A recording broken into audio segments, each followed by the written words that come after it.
what's up, everybody?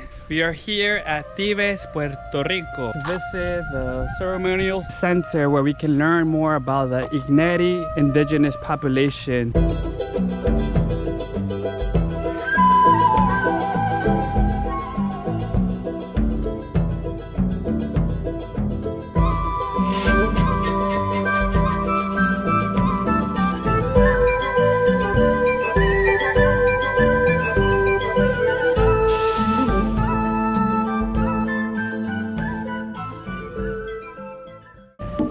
They got to this island 1600 years ago, and how they did it was they sailed all the way from the Amazon in Venezuela.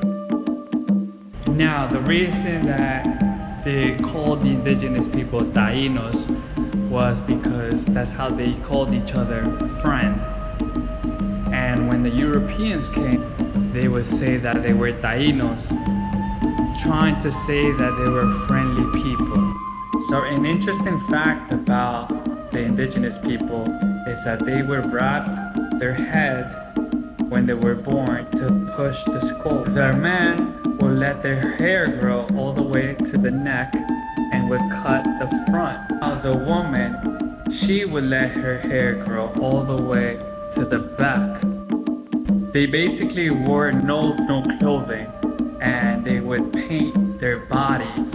One, for the beauty of it, and second, they would use it as a repellent from the insects. So a way to distinguish the Taínos were by their thick hair, like mine. They had oriental eyes, like mine, high cheekbones, thick lips, and they would have great teeth, like mine. They had this special ritual called Ritual de la Caoba, where they would sit down in a circle and first introduce this instrument down their throat to induce vomit to clean themselves, and then later inhale this magic powder through their nose. That was like a hallucinogen in order to connect to the gods and see the future. Before Columbus came to the Americas, they had already seen this. At first, they thought it was the Caribbean indigenous people that were arriving because they were going into war with them. But actually, it was not the Caribbeans, but the Europeans coming. So these are the vessels created by the indigenous people. They have different shapes, different colors. They all telling a different story.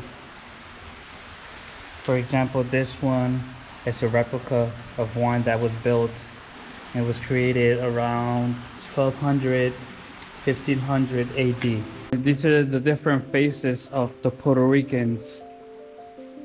You see they come from different shades.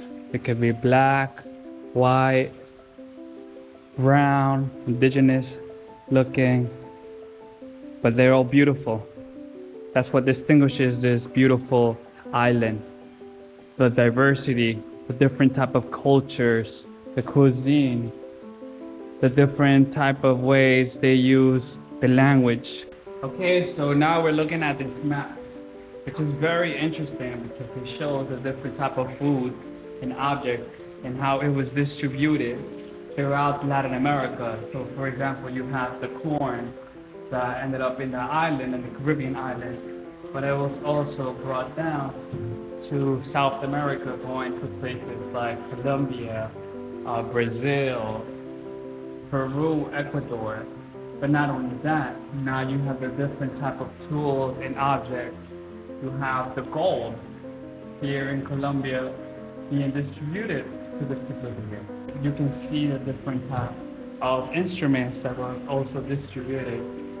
So which means that we were interconnected to each other, bringing all these goods and services, and kind of having our own economy before we had the Europeans come to our land. So now in this map, we're seeing how the distribution of the different type of goods, services, animal, tools were distributed from Latin America to Europe to Africa.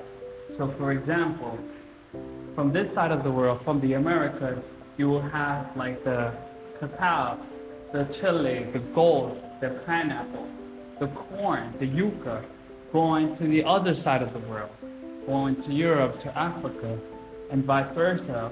We saw that Europeans brought the peas, ginger, the pigs, the rice, plantain. Very, very interesting. And then you have all these different artifacts, like for example, plates. We didn't know that people on this world didn't have plates. But you see, the Europeans brought it to us. So I guess this is something that comes from their perspective of how to eat. Okay, now what we're looking at is the different type of foods that the indigenous people ate before pre-colonial time and after colonial times. So for example, they would eat dog, they would eat guinea pig, they would have like iguana, lizard, land crab, crocodile, oysters, clams, lobster. About after colonial times, they were introduced to pig, to the cattle, to the goat, to the chicken, to the guinea fowl. So now, for example, plants. Before the colonizers came, they were having sweet potato, corn, yam pea, cocoyam, arrowroot, squash, sea grape. And in terms of herbs, they had calabash, annatto, sweet chili peppers, yellow sapote, soursop, pineapple. But after the Europeans came, they were introduced to plantain, to the guinea yam, pigeon pea, chickpeas, coconut, rice, lentil, coffee. Now, I want to show you the different type of plants that the indigenous people used to heal each other from sicknesses. This is the cork tree. And if you make it into a tea, it is perfect to lower the high blood pressure. So this was used as medicine to heal the people. This right here is the marongay, and the indigenous people used it for food. So this is the saman, the rain tree, and the wood was used to build the duo, which was the chief's chair, and also for the canoes. We have a new friend, Acario. I think that's his name.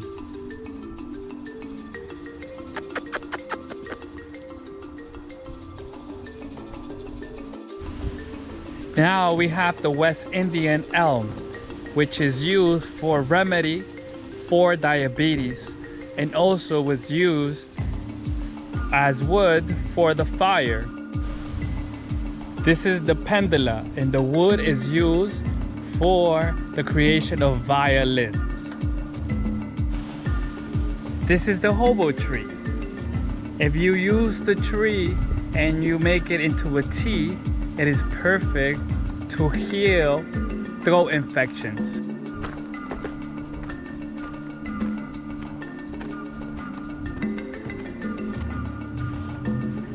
This is the canapa tree. This tree, when used as medicine, can help you lower the blood pressure and regulate hormones. Now this is the Espino rubial. And what's fascinating about this tree right here is that you can use it to create yellow paint. This is the almacigo tree, and when used as a remedy, it is very good for the kidneys.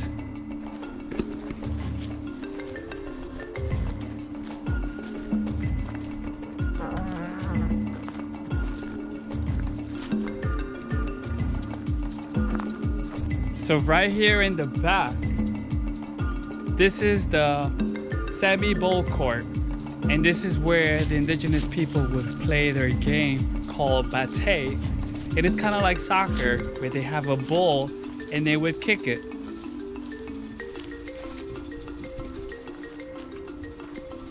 So So it's like a long field, as you can see. And this is the ball that they would play.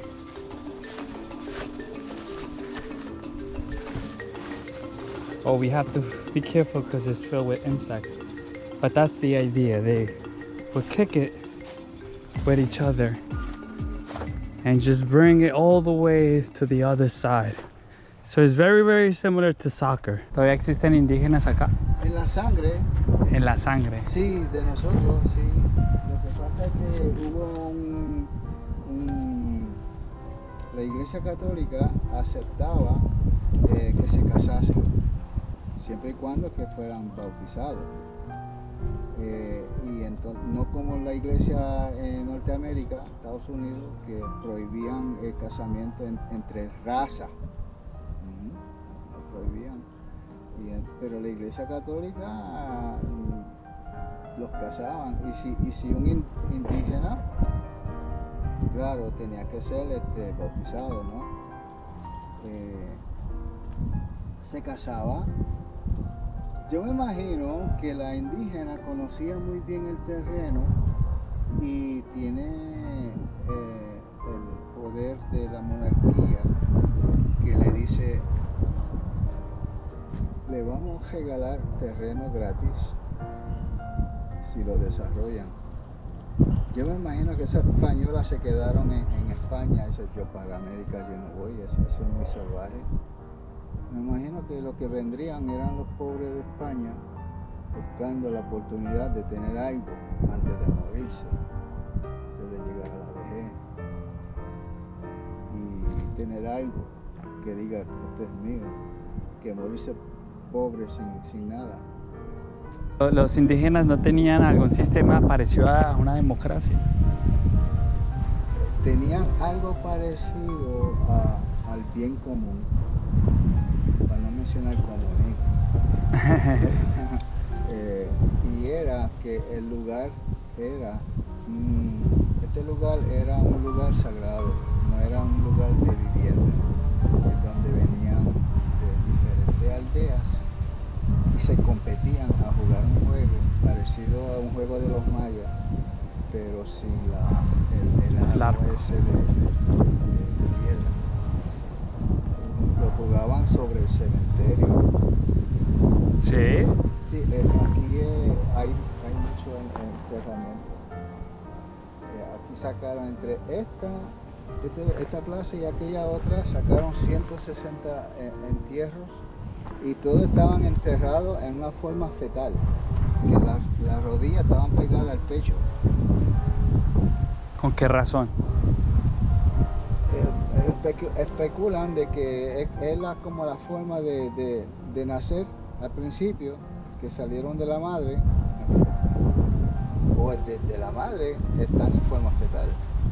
¿O mueren así, de forma fetal? Bueno, no nacen así, ¿verdad? Pero que van desarrollándose en el ¿verdad? En forma fetal. Y entonces lo entierran como si fuera algo simbólico a su madre, la madre tierra. Regresan de nuevo a la madre tierra.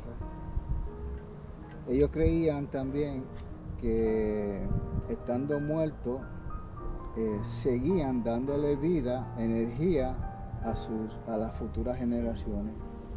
O sea, sí, ajá. Y entonces pues no era un sacrilegio el jugar sobre las tumbas.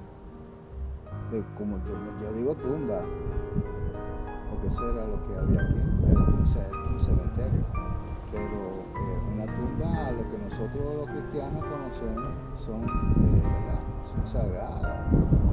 Igual que aquí, lo único que ellos tenían esa creencia de que absorbían una energía a través de los muertos.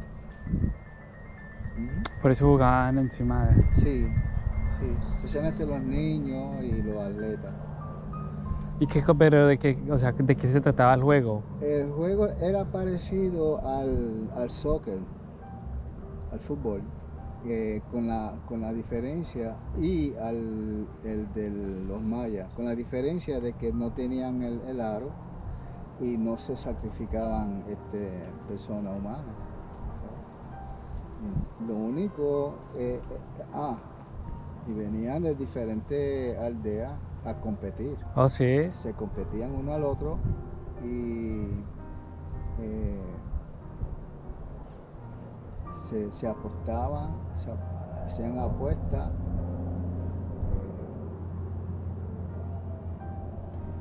Y entonces, en cuanto volviendo a lo común,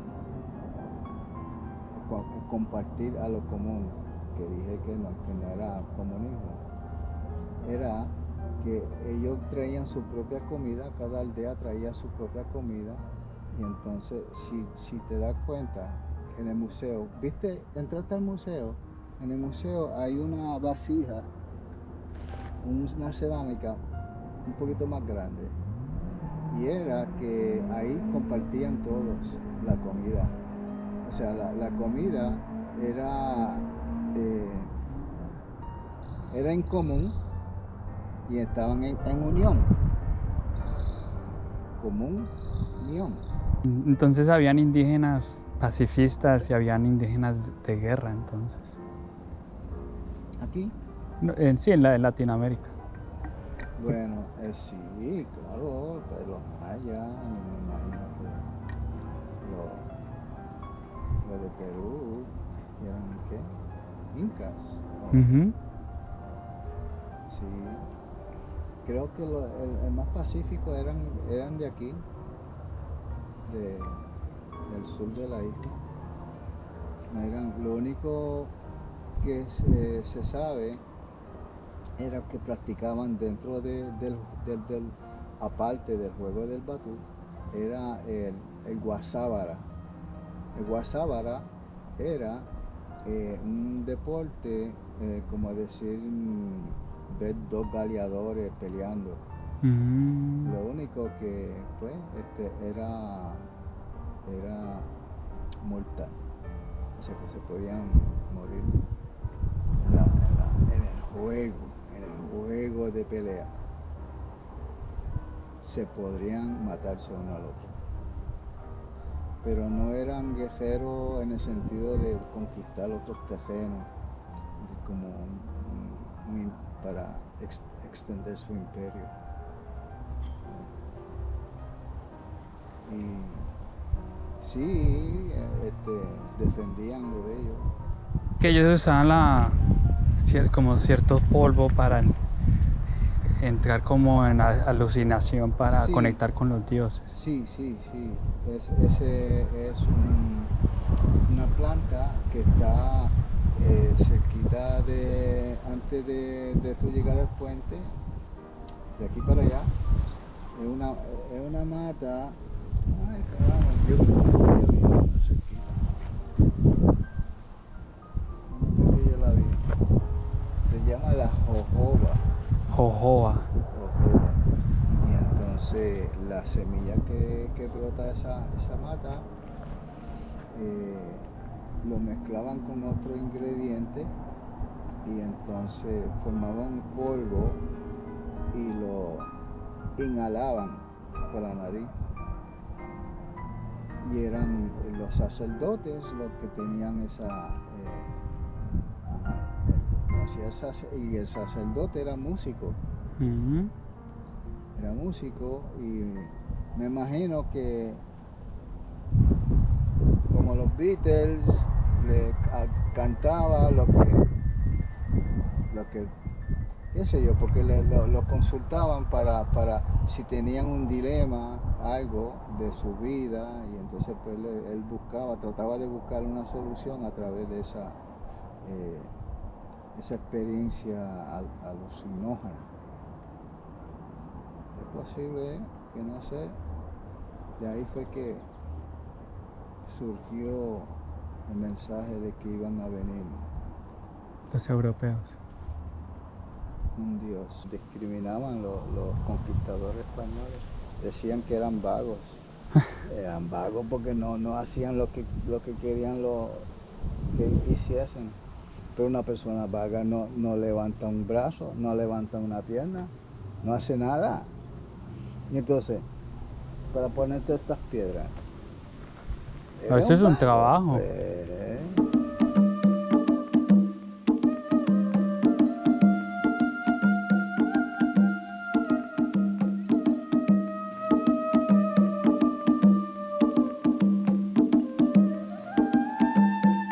All right, you guys. So it was really amazing to be at this place. It was very peaceful. I learned so much about the indigenous people of Puerto Rico and Latin America. I was so blessed to have this personal talk with this guide here at this center. And I hope you really liked this video. Thank you so much for watching. Please subscribe to my channel, hit that like button, share with your friends. And we're gonna continue on this adventure here in Puerto Rico. I hope you watch the next video. Take care and have a great day. Bye.